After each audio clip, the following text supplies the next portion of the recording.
Hey, I'm Chris Cooper. This is Run a Profitable Gym, and today I'm going to share the 7 deadly sins of staffing. Look, I've owned a gym for 20 years. And in that time, I have made every mistake there is to make with my staff. But after working with over 2,500 gyms worldwide through Two Brain Business, I know that I'm not alone. The same staffing mistakes get made over and over and over. So I took the 7 most common sins of staffing from our private group for our clients and from our public group, gymownersunited.com.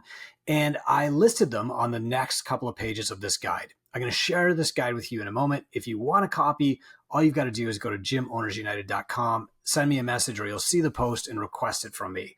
Unfortunately, the Facebook algorithm means that I can't just look for people who want it and hand it to you. You have to actually send me a DM now. But while you probably haven't made every mistake that's in this guide, I'm betting that you've made at least one. And this guide is going to be super useful to you to tell you how to solve it.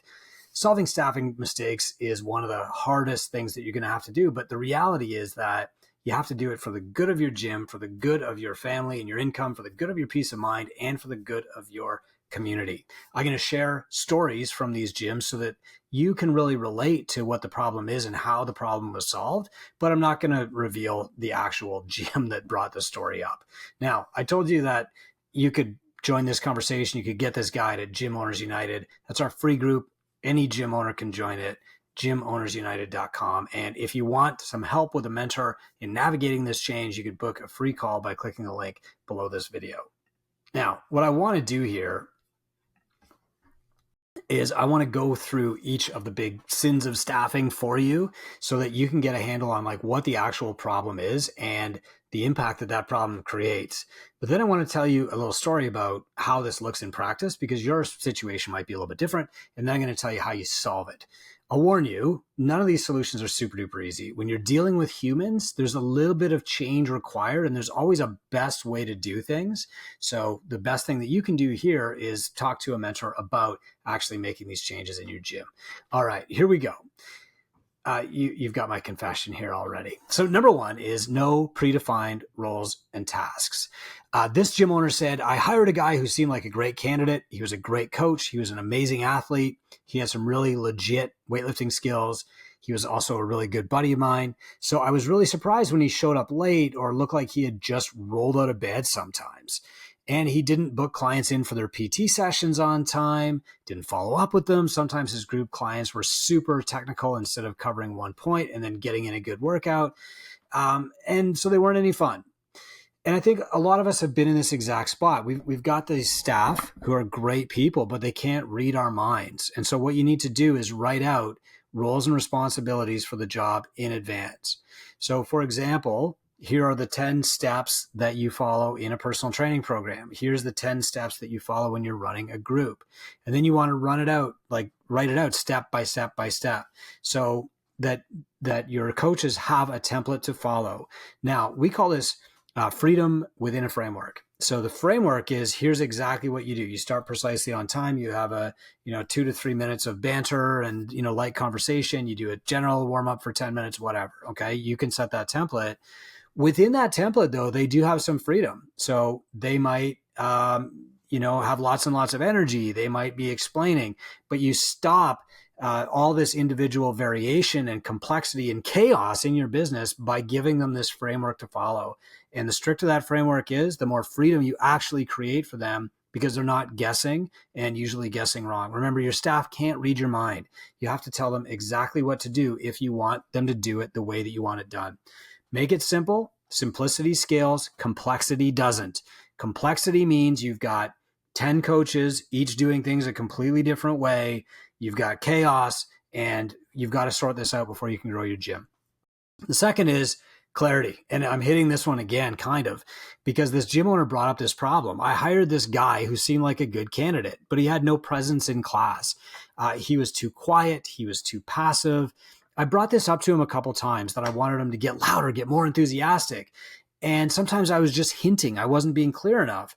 And so I would send out emails to all my staff and I would run these staff meetings. I would run these coaching clinics.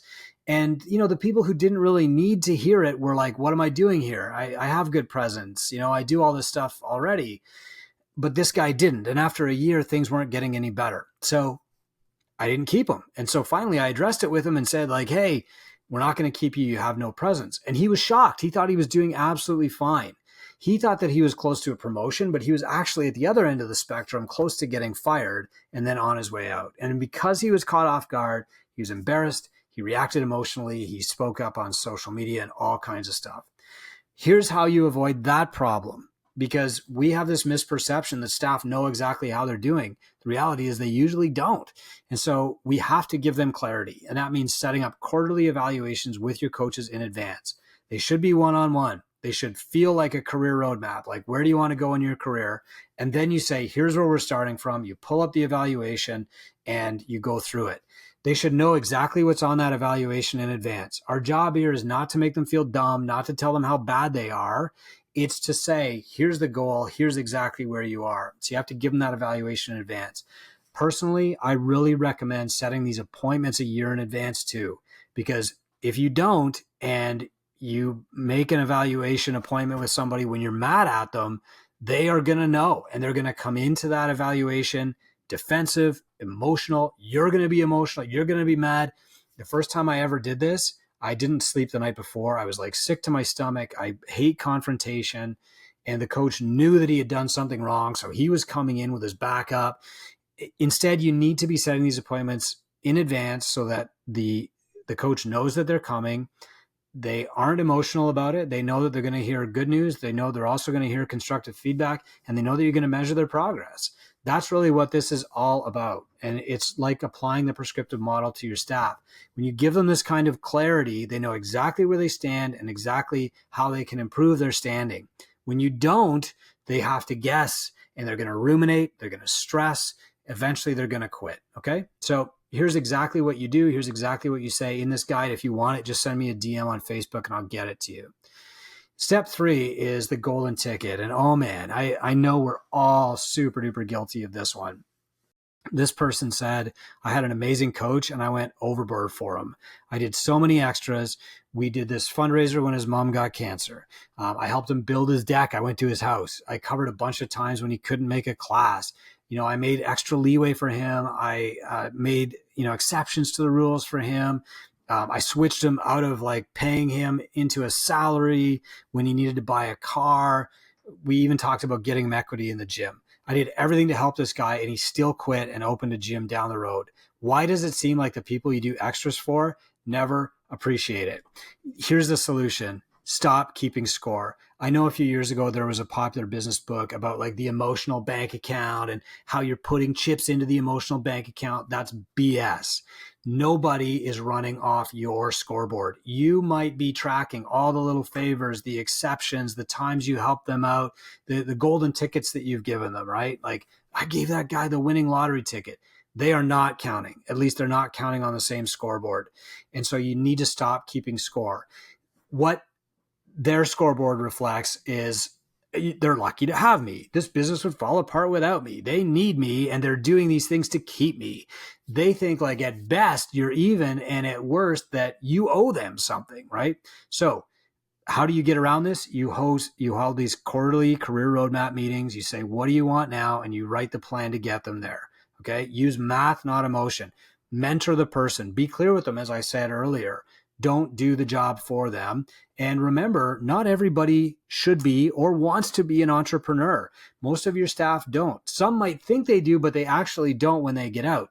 The best way that you keep them is that you make a better opportunity on your platform than they could make for themselves. Remember, entrepreneurship is hard. Like, do you really want your staff to have to go through what you and I have gone through? You can hand them a golden opportunity, but if they don't take it, remember, like that's on them, and don't keep giving them golden opportunities or making exceptions for them. And this fourth sin is really related. It's over promotion. It's not the same though. So this is when you take somebody who's amazing at one thing and then you promote them and you've taken them out of their zone of competence where they're uncomfortable and they're going to fail. And then what? You've lost, a great coach and you've lost a manager. So here's what the story was. I had this amazing coach. She wanted more money, so I promoted her to general manager. Okay. Again, like you're doing this person a favor. You're giving them the golden ticket. I couldn't really afford to make them GM, but I figured that if she took over managing the gym and collecting money and leading the trainers and doing the marketing, like all the stuff I don't like, then I could use my time to do the stuff that I do like better. I could buy myself time to do what I like more. Makes sense. I get the temptation. But unfortunately, this coach was a horrible communicator. She was a pretty disorganized. The staff never respected her, and it ended badly. And in the end, I lost a really great coach. I lost a lot of time. I lost a lot of money. I gained some sleepless nights and almost a staff mutiny. Here's the key. Often we create these opportunities for ourselves and we're thrilled to be successful and we want to share that with people, right? Like I don't know a gym owner who isn't generous and doesn't want to give their friends a job. They want their friends around. They want their friends to be grateful to them. And so they do them this huge favor and they give them a job. The problem is that we're sort of subconsciously trying to buy their friendship or improve our relationship by giving them something, and they might be bad at it. Well, what happens if they're bad at it? This is so common that it has a name. It's called the Peter Principle. Basically, we promote people to the level of their incompetence, and then we're surprised when they do badly, and we're really disappointed, and they're frustrated, and they're disappointed, and now it's this big emotional breakup. The alternative is that you know they're bad, they know they're bad, but you don't want to fire them. They don't want to be fired, and so you keep them in the job forever. You know, there's this great quote from one of our summit events where somebody asked the speaker, hey, what if I train somebody really well and then they leave? And he turned it around and said, well, what if you don't train them and they stay? Like, that's worse. It's worse to actually keep somebody who's bad at a job in that job. So if you really need a GM, which I doubt for most micro gyms, go back to the first thing that I talked about, and that is like write up a set of expectations for the GM role. Okay. Pretend that you're going to hire somebody that you don't know and you write it all down. Then you advertise this job among your staff. You don't just walk up to the staff person and say, here's the golden ticket. I'm going to make you the GM. You offer it to your staff. Does anybody want to apply for this? Here's the set of expectations. Does that appeal to you? You don't say like, who wants a full-time job? Who wants to earn more money? Okay. It's who wants to do this role. If somebody is like, hey, I really want to work here, I want to make more money, but I'm not sure that I'm ready for that role, don't worry. We'll work on making other opportunities for you. And if you do hire somebody and you're like, I don't know, even if you're confident they're going to do that job, what I would recommend is a 3-month trial period and an evaluation at the end of the 3 months. And you say to the person, hey, look, you're such a great coach. If this doesn't work out, I don't want to lose you as a coach. So in 3 months, we're going to get together. We're going to talk about the progress you've made. You're going to say whether you like the job. I'm going to say whether I think this is a good fit for you right now, or if something else might be better. And if this isn't working in 3 months, we'll go back to the relationship we have now. Deal? And that's what you're basically going to do. Okay. So I've got all this written up in the guide. Again, if you want this guide, you don't have to record this video and watch it on half speed or take screenshots. You can just ask me for it on Facebook. Sin number 5 is hiring in desperation. And boy, man, I've been here. As I said, like I'm guilty of all 7 of these, and you probably are of a few. So this came up from somebody that was in Two Brain, and they said that they were getting buried, they were getting burned out, the extra work, the stress of changing, the overwhelm meant that they weren't doing the work in the Two Brain mentorship course. By the way, if somebody ever says, I didn't get great results from Two Brain mentorship, it's because they didn't do the work. Like I can say that 100% of the time. I can walk up to somebody on the street making that claim and say, why didn't you do the work? And they will tell me. When people do the work, we know it works. But people, when you come into mentorship, like you're buried. And that's why we chop the work up into tiny steps so that you can do a little bit every day and make incremental ongoing progress. Okay. So listen to the problem this person had. I was getting so many new clients, right? And like everybody's going to say that's a good problem to have, but any problem is not a good problem. They said that they couldn't keep working on their business because they wanted to coach too often. So they had this staff person who wanted to take their CrossFit level 1. Obviously, this is a CrossFit gym. And the owner thought, perfect. I even paid for him to take it. I was just so grateful. He was a good athlete and he seemed like a positive personality, but pretty soon he started bailing on shifts because he had this day job. He wasn't patient with newcomers. And then he started saying stuff like, I just want to train the athletes. Well, I had to tell him that that wasn't most of our clients. And then sometimes he'd go train at other gyms and post selfies and rave about how great that other gym was. He never bragged about our gym online. Finally, he just kept saying he was too busy, and I just took him off the schedule. I wasted a lot of time that I didn't have, and now I was even more buried. So the solution to this is that you need to always be hiring. You need to have a staff pipeline, just like you have a client pipeline, or even a staff funnel, if it helps you to think about it that way.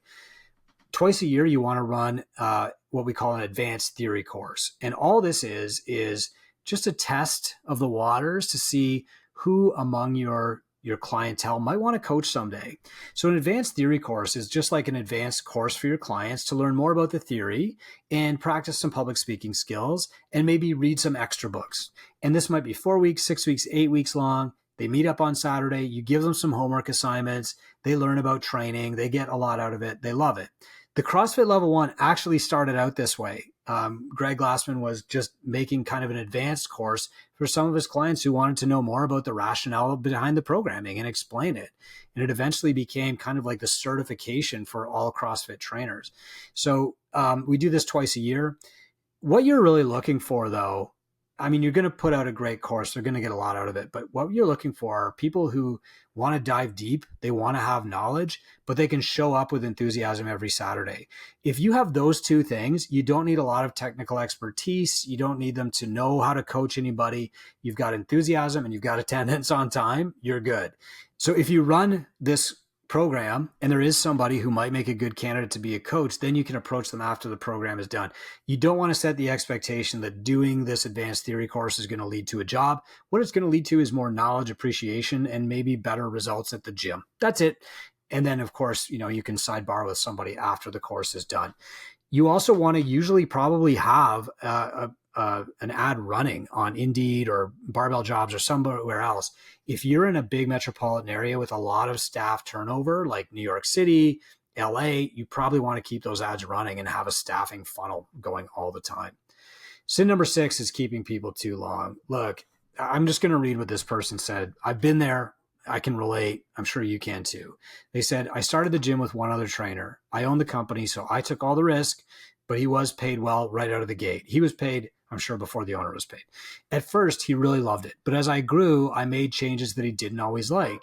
And after a few years of this, he was just burned out. Everybody around him noticed it, but I kind of put the blinders on and pretended not to notice. I tried to help him. I paid for his vacation. I set him up with a mentor, but his attitude was what was stopping him. And I kept just saying to myself, one more chance. It's not a good time. But he couldn't get anything done because he was just done with the business. And so I finally had the big talk with him. He was actually relieved. And as soon as he was gone, clients started coming up and mentioning other stuff, right? The other stuff that I didn't know about, that he was yelling at people. I had no idea. And if I had known, I would have removed him sooner. But how can I trust myself to hire somebody knowing that this might help again? And the solution here is that you stop trying to read people's minds. You stop projecting what you think that coach wants onto them. So instead of thinking like that coach doesn't want to be fired, or that coach will never get another job without me, or that coach, really relies on me to feed his family, you need to ask. And so you need to do a career roadmap session and ask people every quarter, what do you want now? Quite often they'll tell you if they're unhappy, and you can work on a smooth offboarding process before things escalate and get really, really terrible. Sometimes, you need to do other things too. And if you tell people how they can improve, they will. Sometimes you tell them how to improve and they don't, but now it's clear to both of you that it's time for them to go. And this is how you decide like when somebody should exit. It's very rare that you keep staff forever. I'll say that. It's happening more and more often now, but the reality is that the fitness industry does have a high degree of churn. People are slow to realize like, hey, I'm going to be coaching at 6 a.m. and I'm going to be coaching at 8 p.m. because that's when clients can come. It's not a 9 to 5. And sometimes they just realize it's not for them. And that's fine, right? It's fine for you. It's fine for them. But keeping them after that realization has happened is bad for everybody. It's bad for the client. It's bad for the business. It's bad for you, your mental health. It's bad for the coach, their mental health too. So as soon as you realize that this isn't going to work out long-term, you should plan to offboard them in the short term. And the 7th is abdication. Okay. So, oh boy. This person said, I bought another gym across town and surprise, surprise, the reason it was going out of business was because it had a lot of problems. And I didn't realize it had this many problems when I bought it. So soon, that gym was taking up all of my time and emotional bandwidth. And so I just said, I can't do this. I put a woman in charge of staff scheduling and billing and social media posting and lead nurture and no sweat intros, basically a manager job. And things seemed to be going well at first. She was even working with her own mentor that I set up through TwoBrain. But after a few months, I noticed that my metrics were getting worse. They're going south. She always had a reason, but things kept getting worse. And then the staff started quitting. And they were polite, but they always had a reason. And I started getting suspicious. One day, I went into the gym and there were clients everywhere doing their own thing. She was out back in her van on the phone. And I started digging into things and finding all kinds of problems. Staff didn't respect her. She was never there. Phone calls weren't getting returned. Emails weren't getting returned. She wasn't even following my processes. And she had been lying to her mentor about the work that she was getting done. The gym was a shambles. It wasn't even clean. So I had to fire her. And that meant working 70-hour weeks to fix 2 gyms at once, my existing gym and this one that I bought. I thought about selling it or just closing it. In the end, I dug in and fixed it, but I never want to put somebody else in charge again. And so now I've got 2 jobs and it's unsustainable. The solution is to mentor your staff. This is different from micromanaging them. You want to do all of the previous things that I've told you in this episode. You want to have roles and tasks. You want to have checklists. You want to have evaluations. You want to have career roadmaps. You don't want to read their mind. You want to ask them questions. But all told, this is what mentorship is all about. You need to tell them what you want, paint a clear picture, lay out the steps to get there, ask them to tell you when they've made progress or when they've been stopped. Then you need to objectively audit their progress and give them feedback. It's not really management, it's mentorship. Management is, they can't do it, I'm going to do it for them. Management is, I can't trust them to run a class, I'm going to show up and look over their shoulder. Management is not telling them how to clean the bathrooms properly, but getting mad when they don't do it the way that you would want it done. That's micromanagement. None of us signed up to be managers. That's kind of the hidden secret of owning any business, is that you have to manage other people. As much as we wish that wasn't true, it is true. But the key is your own mindset. You need to switch from, I need to manage that person, control what they do, to, I need to mentor that person so they know how to do well by themselves. Especially if you're going to multi-location, you cannot be in 2 places at once. You really can't manage 2 staff. You have to have somebody that's really in charge, you know, when the roof starts leaking, to call the roofer, and you have to mentor them to success. My mistake personally was abdication. I put somebody in place, I hired them and said, okay, you're good, you're getting paid, I'm out, I'm gone, I'm going to go work on this other thing. You know, I did that when I started working for CrossFit Inc. I did it when I started working for 321 Go, and I did it when I founded TwoBrain again. And every single time the manager failed because I put them in a position where they couldn't possibly succeed. And so some of the managers didn't want to bug me because they knew I was busy, or they were scared of getting in trouble, so they would hide things. They would get on a call with their mentor and they would like cry for the hour, or they would get on hold with Zen Planner and sit there for 3 hours instead of actually like solving the problem. And the fault is mine. I wasn't mentoring them. And that's the key here. So look, there's more sins than this to hiring staff. There's so many mistakes that you can make. Every mistake that I've ever made with staff has cost me $100,000 because I didn't set them up for success. I didn't mentor them, and then I didn't correct it when things were going wrong, or at least correct it soon enough. Staffing is the biggest and most important investment you'll ever make, because staffing is what gets you leverage in your business. Once you've got a working, well-defined model, you hire staff to run that model, not to create their own ways of doing things, not to create their own system for cleaning or their own checklist for running a class, not doing it their own way, because you've already solved those problems for them. The key is teaching them how to run your model, giving them feedback on how well they're doing at running your model, and then replacing them when they're not running your model and they're doing their own model, their own thing, right? That's chaos. Your business can't scale with chaos, but fixing these problems is a challenge because we're dealing with humans. We're often dealing with our friends.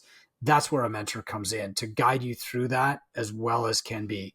When you know that you have to make a change, that's what a mentor, business coach is there for, is to help you through that change. I've just given you the knowledge on what's probably going wrong in your business. If you find yourself going, oh, or Coop, you're so right, or oh man, that's me, or what are you talking about? I hate you. That's understandable. This is not easy stuff. This is the hardest part of running a business, but it's the most important part. You got to get the people part right. Go to gymownersunited.com if you want to ask more questions about this. Send me a DM if you want to get the guide. And hey, thanks for being there. Don't give up.